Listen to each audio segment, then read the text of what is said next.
Y bueno, ya estamos aquí en la mesa de análisis. Hola, Colega. Gerardo. Además, qué gusto ser el padrino. Gran debut, ¿eh? Gracias, Bueno, hay que colega. grabarlo porque después Gerardo, mira, muy alto, digo, apadrinamos al chicuelo. Sí, sí, mido más de unos 70 si estoy alto. Tenemos de este lado a la consejera del OPLE, Eva Barrientos. Consejera, muy buenas tardes, bienvenida aquí al estudio de Abaco. Muchas gracias, muy buenas tardes y gracias por la invitación. Un gusto saludar a Rogelio y bueno, en el debut de Gerardo, como bien lo dicen. Sí. Ella es encargada de la Comisión de Capacitación y Organización Electoral y también de Medios de Comunicación. Y la pregunta es, ¿y ahora, después de la elección, cuáles son las tareas pendientes del OPLE? Bueno, pues ahorita tenemos una tarea muy importante que es precisamente pues proyectar el presupuesto para 2019 y bueno, un presupuesto que como cada año lo hemos hecho respetando el principio de austeridad. Obviamente sabemos que el estado de Veracruz está en una situación difícil económica, entonces ahorita estamos en esta parte. Mucha gente se preguntará, y bueno, ¿y qué hace el OPLE en un año que no es electoral? Bueno, pues hay mucho trabajo todavía. Ahorita todavía, del proceso electoral todavía no concluye, porque concluye hasta que concluyen los medios de impugnación. En este caso, fueron impugnados 9 distritos, los cómputos distritales de 9 distritos de diputados. De gobernador debemos hacer, pues destacar que ningún cómputo distrital fue impugnado. De diputados fueron 9, ya se resolvieron 2, entonces estaremos esperando que se resuelvan otros 7 y estamos esperando a que se resuelvan esto para que los cómputos tengan ya números definitivos y entonces podamos hacer la designación de diputados de representación proporcional, lo cual es importante porque en su caso tendremos que hacer el ajuste. Digo, por fortuna en Veracruz tenemos por mayoría 15 mujeres que ganaron y 15 hombres, es decir, tenemos paridad en mayoría relativa. Si fuera necesario, tendremos que hacer el ajuste para que tengamos un órgano paritario por primera vez en Veracruz. A ver, en el momento están 15 mujeres y 15 hombres, pero de acuerdo con las impugnaciones, ¿se podría llegar a alterar esa paridad? No, ya de mayoría ya está, vaya, podría ser, pero tendría que, si por ejemplo, si llegaran a revocar la constancia de mayoría de alguna mujer, y entrara un hombre, claro que se podría alterar, pero vamos a esperar por eso cuántos impugnaciones proceden o no, porque de eso depende los ajustes que tengamos que hacer en su caso en representación proporcional. Como que dice, no podemos hacer ahora números de cómo va a quedar conformada la próxima legislatura. Ahorita no podríamos hacerlo, podríamos hacer una proyección, pero sería provisional. Y entonces, por eso es que no nos arriesgamos a entregar de una vez las constancias de representación proporcional, porque en su caso, pues serían impugnables, podrían modificarse, entonces mejor nos esperamos. Que esto, entonces estamos proyectando que podría ser en el mes de octubre. Esa es una parte importante que falta del proceso electoral. O sea, el proceso electoral concluiría prácticamente en octubre, todo lo relativo al proceso electoral. Más o menos porque también todavía la asignación de representación proporcional también podría ser impugnable. Entonces, más o menos a finales de octubre. Lo que sí es importante decir es que tienen que resolverse todos los medios de impugnación antes de la toma de protesta de diputados, que sería el 5 de noviembre. Sí, ¿cuál es el proceso de impugnación? ¿Qué es lo que se tiene que llevar a cabo y en qué tiempo? Mira, por regla general, en los medios de impugnación, todo acto en materia electoral es impugnable, cualquier acto de autoridad. Entonces, la regla general es que tienen los partidos políticos, candidatos o cualquiera que tenga legitimación para hacerlo, tiene 4 días. ¿Cuál es la cadena? Bueno, primero lo conoce el Tribunal Electoral de Veracruz. Si no estuviera de acuerdo quien impugnó el acto, podría irse todavía a la sala regional del Tribunal Electoral del Poder Judicial de la Federación o en su caso todavía a sala superior. Entonces, esa es la cadena impugnativa. Pero volviendo a lo que nos mencionaba, bueno, ¿qué vamos a hacer en un año sí, porque, donde no hay proceso? Porque incluso hay ahora una discusión que es de acuerdo con los planes de autoridad. Primero estamos con a nivel federal, que incluso se habla de una reducción de los salarios de los consejeros, que sus emolumentos están muy por encima de lo que ganaría el próximo presidente de la República, ¿no? Ese plan de austeridad también contemplaría, vamos por partes. Primero, ¿qué van a hacer en el próximo año? Porque la gente ¿Qué hace un consejero el próximo año? Algunos dicen, bueno, que descansen porque llevan 3 años seguiditos organizando, ¿no? Sí, sí. Y el segundo es, ¿se contempla también una reducción salarial a los consejeros del OPLE? Sí, bueno, contestando en partes, efectivamente no acaba el trabajo con el proceso electoral. De hecho, ya este año tuvimos solicitudes para la formación de nuevos partidos políticos. Okay. Entonces, no se hizo este año porque evidentemente teníamos proceso electoral. Como bien lo dice, somos el único OPLE a nivel nacional que hemos tenido 3 procesos seguidos, o sea, 3 años seguidos, más las extraordinarias, ¿no? Entonces, no era posible verificar la formación de nuevos partidos políticos porque esto implica que vayas a las asambleas que hace cada uno de los partidos políticos. Pero seguramente en enero del año que entra vamos a recibir las solicitudes, que habíamos recibido ya 3. Entonces, en principio, bueno, se esperaría que estos 3 vuelvan a reiterar su solicitud. Aparte de eso, también tenemos que verificar si las asociaciones políticas cumplen con los requisitos para continuar siendo asociaciones políticas. Porque reciben dinero del Estado. Realmente es muy poco lo que reciben, pero sí el código establece que tienen que, por ejemplo, mantener el número de afiliados, acreditar que realizan actividades políticas continuas. Nacional de Toriones, digamos. Todas tenemos 11 asociaciones, entonces tenemos que verificar que cumplan con estos requisitos. Eso es entre otras cosas. Aparte nosotros tenemos facultades de presentar iniciativas al Congreso. Digo, después de aplicarlo 3 veces... ¿Iniciativas se contempla algo ahora? Pues mira, por ejemplo, de independientes te puedo decir, existe allí una incongruencia que puede, de acuerdo al código, que pueden solamente registrar candidatos a presidentes municipales y síndicos, pero no así a regidores. O sea, existe la prohibición expresa. Nosotros lo hicimos haciendo una interpretación constitucional y de tratados internacionales y pudimos extenderlo para que también pudieran participar los regidores. Sin embargo, el código... creo que para mí es una incongruencia. Entonces, entre ese tipo de cosas... Porque además es mucho los requisitos para ser independientes. Pareciera ser que la ley está hecha para que nadie se inscriba. Bueno, a nivel federal de todo lo que pasó con los independientes, pero además creo que hay sustitución de consejeros, ¿no? Así es, en este caso también es el otro proceso que viene. Tenemos 2 compañeros consejeros, la consejera Julia Hernández García y el consejero Iván Tenorio, que pues ya acaban su encargo el próximo 3 de septiembre. Entonces ya hay nueva convocatoria emitida por el INE. Recordemos que a partir de la reforma de 2014, ahora quien nombra a los consejeros es el Instituto Nacional Electoral a través de una serie de filtros que realmente creo que le dan... ¿Es síntoma de desconfianza hacia los organismos autónomos? ¿Por qué? ¿Por qué tiene que ser el INE y no el órgano público electoral de la entidad? Esta reforma surge precisamente por la alta intervención que había del gobierno en turno para nombrar a los consejeros electorales. Sí, con eso se evita que sean los compadres del gobernador los consejeros. Exactamente. Por decir una figura retórica, ¿no? Exactamente. Y además, bueno, implica finalmente también una profesionalización, porque implica realmente que se demuestren buenos perfiles para llegar a ser consejeros. A mí ya me tocó presentar un examen de conocimientos. ¿Está duro? Pues yo quedé en primer lugar. ¿Ah, sí? A nivel nacional. Así, a ver, ¿qué ciudad de Lituania cuenta con menos de 200,000 habitantes? Y está situada al este de la capital. No era de geografía. No era de geografía, era de A ver, ¿cómo es el examen para el consejero del OPLE? A ver, ¿qué preguntan? Es distinto al que me tocó a mí conforme a la convocatoria que emiten ahorita.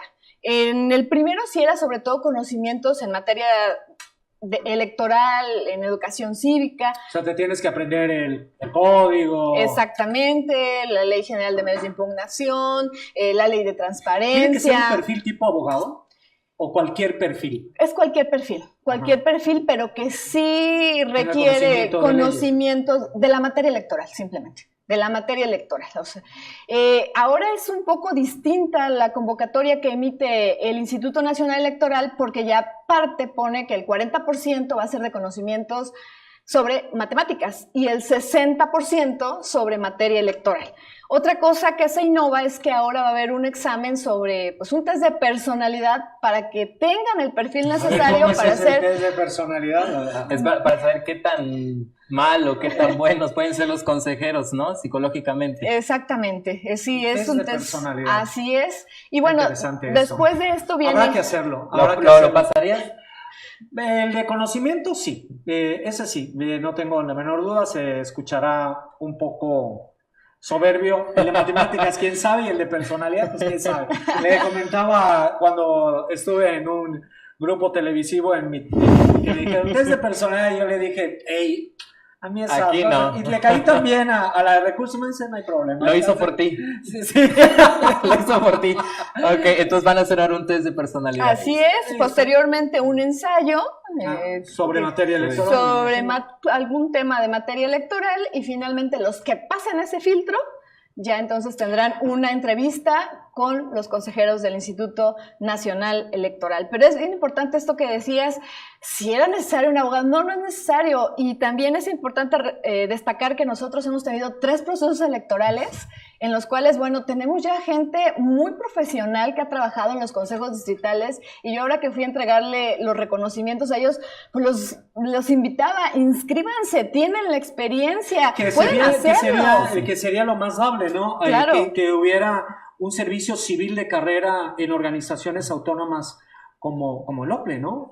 Así es. Gente que ya tiene la experiencia en la organización, la experiencia en muchas cuestiones, que pudiera aspirar a ser consejero, ¿no? Claro, por supuesto, porque finalmente ellos ya tienen que aportar algo. Eso es lo que decía yo, que finalmente en materia electoral a nivel nacional sí existe esta profesionalización, dado que sus consejos y sus juntas locales son permanentes, entonces permite esta profesionalización.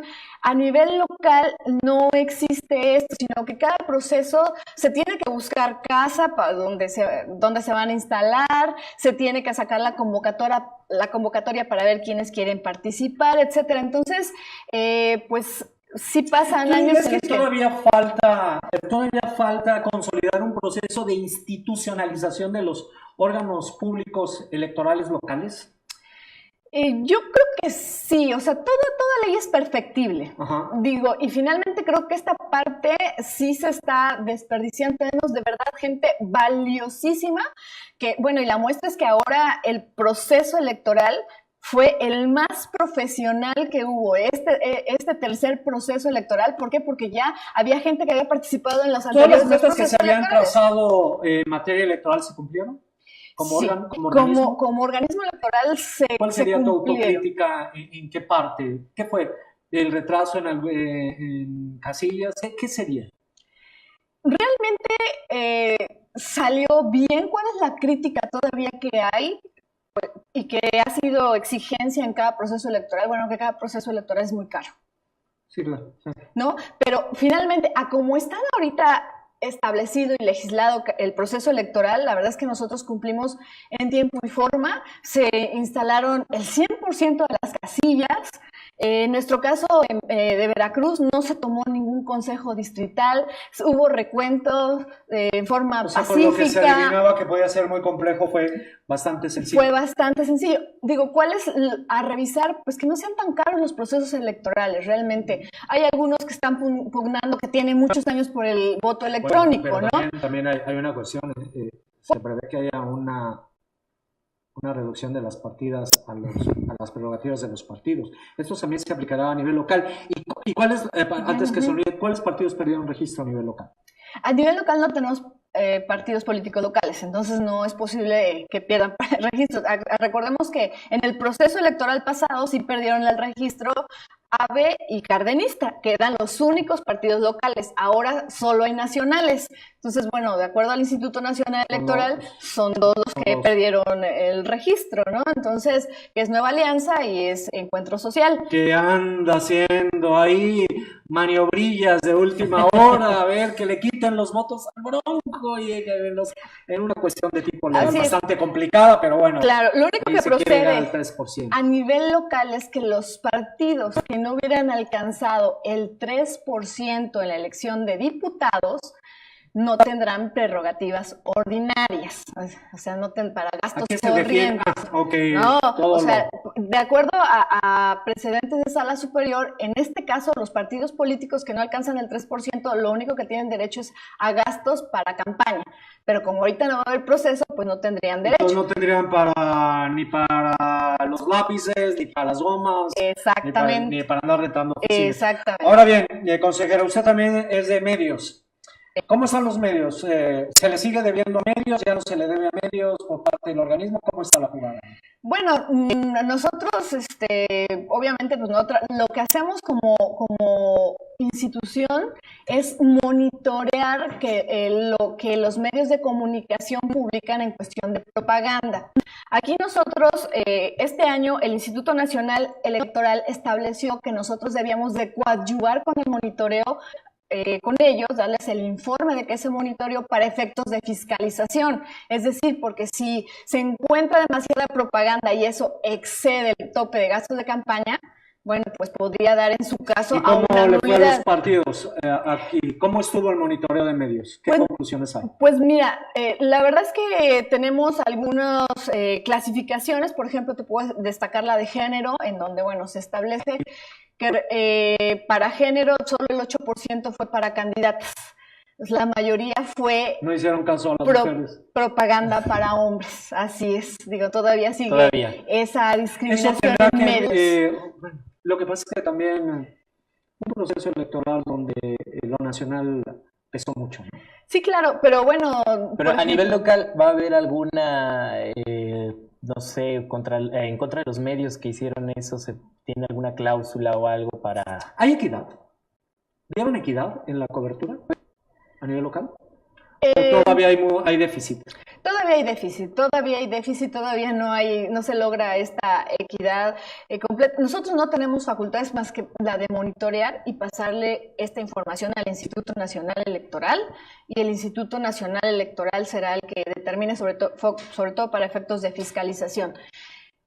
¿Qué es lo que podemos hacer? Pues sí, pues exhortar a los medios a que pues haya equidad, y no solo a los medios, porque los medios finalmente luego también lo que hacen es pues reproducir y publicar lo que le contratan, ¿no? Sí, pero también hay otra cuestión, es que hay candidatos que no hacen campaña. Sí, claro. Y entonces yo tuve mucha experiencia en ese aspecto, en donde se nos exigía, bueno, equidad, pero si uno trabaja, nosotros no. Claro. Y no es lo mismo andar en el sol buscando el voto que llegar al café y decir, hola, les voy a hacer una declaración. Pues eso no tiene ningún valor. A ver, ve a buscar el voto. Entonces también hay campañas que sí son campañas y hay otros que no y depende de la estrategia de cada partido, claro, también, y de cada candidato. Digo, nosotros vemos ahora que pues hubo un efecto a nivel nacional, lo cual implicó que pues algunos hicieron menos campaña que otros, y de cualquier manera... Que estuvieron bajo el paraguas de las campañas nacionales, ¿no? Así es, y de cualquier manera ganaron. Digo, entonces,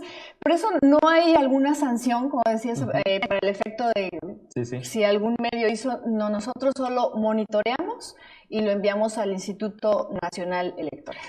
Son muchas las atribuciones que tienen los órganos electorales. ¿No habría que buscar una nueva legislación electoral para que no tuvieran tantas atribuciones? Porque de repente los órganos electorales se vuelven un monstruo y andan metidos, digo, la cuestión vamos a nivel federal, el fideicomiso de Andrés Manuel López Obrador. Bueno, ya el órgano electoral andaba ya cuestiones de tipo impositiva, como la cuestión del SAT, con cuestiones que podían incluso constituirse cuestiones de lavado de dinero, muchas cosas de ellas. No son muchas las atribuciones. No habría que simplificar este tiempo, esta nueva etapa que se va a vivir en el país, para hacer una legislación más acorde con la confianza y no con la desconfianza, que es lo que hemos hecho, ese masacote de código que incluso que hace de los órganos electorales casi unos monstruos que, bueno, ya están en todo.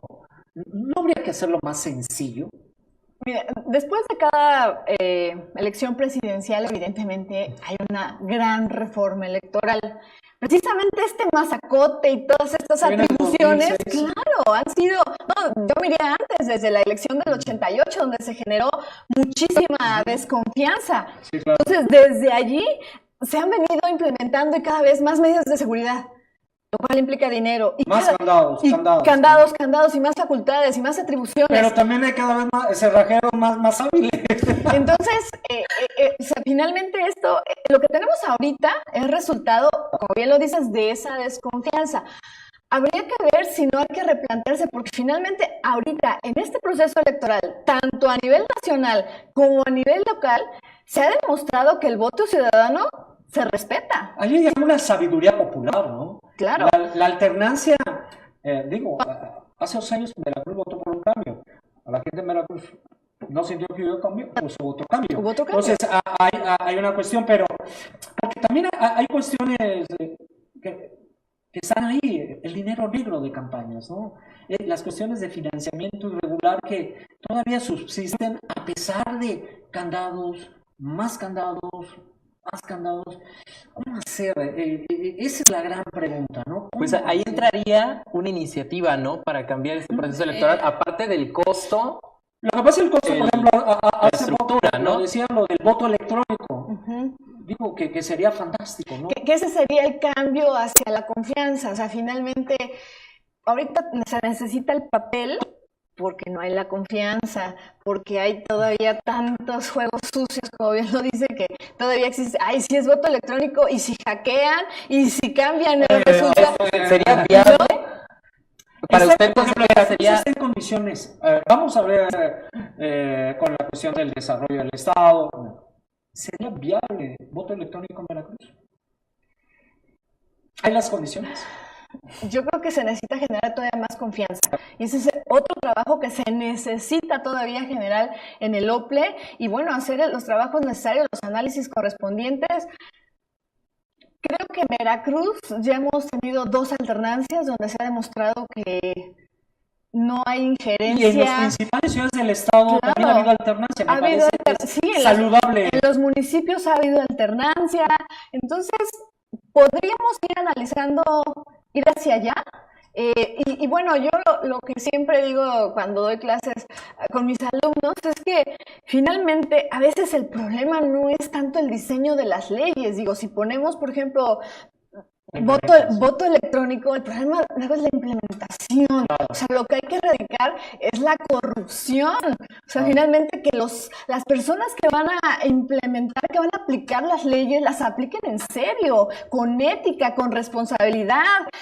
Eso es lo que falta realmente. O sea, finalmente una clase de ética desde kinder. O sea, finalmente las cosas tienen que hacer como deben de hacerse. Consejera, a ver, ¿qué diferencia dejaron los 2 debates? A veces nos dejó la impresión que faltó mayor promoción para los 2 debates que se hicieron en el Estado. ¿Qué sacaría como experiencia de esta organización de los debates? Hubo muchos debates a lo largo y ancho de todo el Estado. Pero me da la impresión como que el impacto de los debates no fue el que se buscaba. ¿Cuál es la visión que se tiene en el OPLE? Bueno, la promoción sí se le dio. Lo que hace rato tú mencionabas es que finalmente hubo una elección presidencial y los focos se fueron hacia la elección presidencial. Entonces, quizá, bueno, pues obviamente estaban interesados en ver el debate presidencial y un poco menos en ver el debate de gobernador. Y las televisoras locales no abrieron la señal. Eso también influye, ¿no? Mucho sea por internet, pero bueno, al menos, no sé si Azteca lo hizo, pero Televisa no lo hizo, el debate local. ¿Qué falta ahí? El de gobernador hasta donde RTV sí lo transmitió, TV Azteca también. Televisa creo que no sé por qué Televisa, pero los que solicitaban sí habrían, o sea, ahí sí no. Se permitió, ¿no? Sí se permitió que tomaran la señal, entonces la verdad es que... ¿El formato les agradó o piensan que debía haber otro tipo de formato? Pues se hizo más flexible, digo, ya no se hizo como la vez pasada, había la réplica, y entonces creo que el formato sí llamó. Vuelvo a repetir, aquí es que la gente sí estaba más interesada en el proceso o en los debates nacionales más que en el local. Y bueno, en el otro sí, legalmente sí se transmitió todavía por internet solamente. Entonces, bueno, en diputados, la gente sí, depende también de... la elección de diputados es increíble, pero en México nadie le interesa la elección de diputados. Bueno, eso no son los representantes, digo. Sí. Vamos a tener en 3 años elecciones intermedias a nivel federal, ninguna no va a interesar, a nadie le interesa las elecciones de diputados, no sé. Sí, ahí también se hizo difusión, pero bueno, pues ahí sí la gente no se conectaba mucho por internet. Pero depende. También puede ser la calidad de los candidatos, porque... Depende, eso es lo que vuelvo a repetir. También. Hubo en algunos distritos en donde incluso sí pidieron que se sacaran pantallas y lo estaban viendo en las pantallas afuera del OPLE. Entonces, sí depende y varía mucho, ¿no? Pero bueno, nosotros cumplimos con la obligación legal que teníamos de hacer los debates en los 30 distritos y también, exactamente, y los dos de gobernador, ¿no? Ya, por último, consejera, su experiencia en estas elecciones y qué le espera a los próximos consejeros del OPLE. Bueno, pues ¿Qué experiencia? La verdad es que es súper enriquecedor conocer cómo es el procedimiento. Yo venía de una trayectoria jurisdiccional en donde pues ya te llegan los asuntos y sí lo lees de manera fría y acá pues voy a resolver de esta manera. Pero cuando ya lo vives realmente, cómo se batalla realmente para hacer un buen proceso electoral. Ahora pienso, si yo volviera a sentar a proyectar un asunto, lo vería con otros ojos realmente, porque con más empatía. Y yo invito a la ciudadanía realmente, hay varias formas de participar en los procesos electorales, a través de observadores, a través de consejeros electorales en los órganos municipales, distritales, a través, ahora que tuvimos la figura por primera vez en Veracruz, de asistentes electorales y capacitadores electorales locales, que se acerquen. Realmente es fascinante saber cómo se hace, cómo se desarrolla el proceso electoral, cuánto cuesta, toda la seriedad que implica hacer este trabajo y que con esto también se dé a la ciudadanía esta conciencia de, oye, es importante votar, porque... Es que al final el ciudadano lo que pasa es que va, agarra el papelito y cruza, pero me da la impresión... que no hay, ¿cómo diría la palabra? Y eso, escuchando, que como que no se valora lo que es la organización de un proceso electoral, como que la ciudadanía ha minusvalorado lo que es un proceso electoral, de todo lo que implica un proceso electoral, que además hay que decirlo, digo, México ha sido... increíble. Mucha gente dirá, de qué, o qué le pagaron, o qué. México ha sido ejemplo a nivel internacional. Digo, recuerdo que una vez terminada la guerra en Irak, hubo capacitadores electorales mexicanos para organizar los primeros comicios en Irak, ya reconocimiento de la ONU, porque además es un proceso electoral, vamos, homogéneo en México. Digamos, en Estados Unidos cada estado organiza las elecciones como Dios le da a entender. Hay estados con procesos electorales que uno... sería impensable en México, de lo primitivo y pedestre que son, y de lo sofisticado que se ha vuelto cada vez más los procesos electorales. Creo que no hay la suficiente valoración, no sé cómo ustedes lo vean.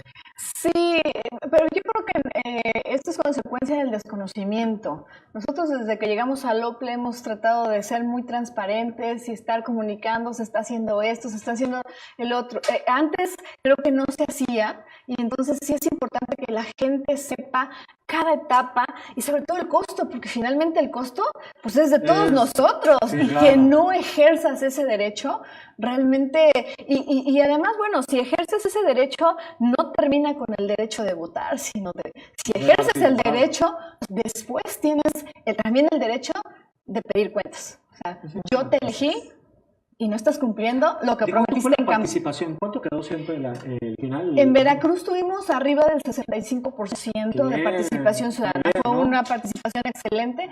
Digo, todavía falta, lo ideal sería que fuera el 80, 90%, desde luego, pero en comparación, en retrospectiva, con los anteriores procesos, creo que fue una participación electoral buena. Ha habido procesos de diputados de 40%. Así es. 35%. Así es. Creo que además van los familiares de los diputados, los acarreados, y los que les pagan y los que andan en el taxi, ¿no? Recogiendo los taxistas, ¿no? Sí. Pues bueno, pues ya se nos acabó el tiempo, pero le agradecemos que haya estado con nosotros, consejera. Rogelio, tu mesa ¿Qué vas a invitar al colega? A su debut acá del colega Gerardo Amador. No sé, los compañeros de cabina, que es lo que nos están preparando, una sorpresa, ya fueron ahorita saliendo del estudio. Bueno. Y antes de ir, nada más quisiera saludar a las personas que nos ven de Tantoyucan, Tuxtepec, a Carixa Saldaña, un saludo. Ingrid Ochoa, muchísimas gracias por habernos sintonizado. Y los esperamos el próximo lunes, en punto de las 2 de la tarde. Ya la licenciada Araceli Baizabal estará con nosotros. Y pues por el momento los dejamos. Muchísimas gracias. Ya terminó el eclipse. Ya dejamos de transmitir, ya terminó el eclipse de luna, importante, que nos va a volver en muchos años. ¿Viste el anterior? No, la verdad que no. No. Por eso se informó Araceli para andar viendo el eclipse. Ok, pues muchísimas gracias por sintonizarnos y nos vemos. Bueno, ven aquí a la licenciada el próximo lunes. Muchas gracias.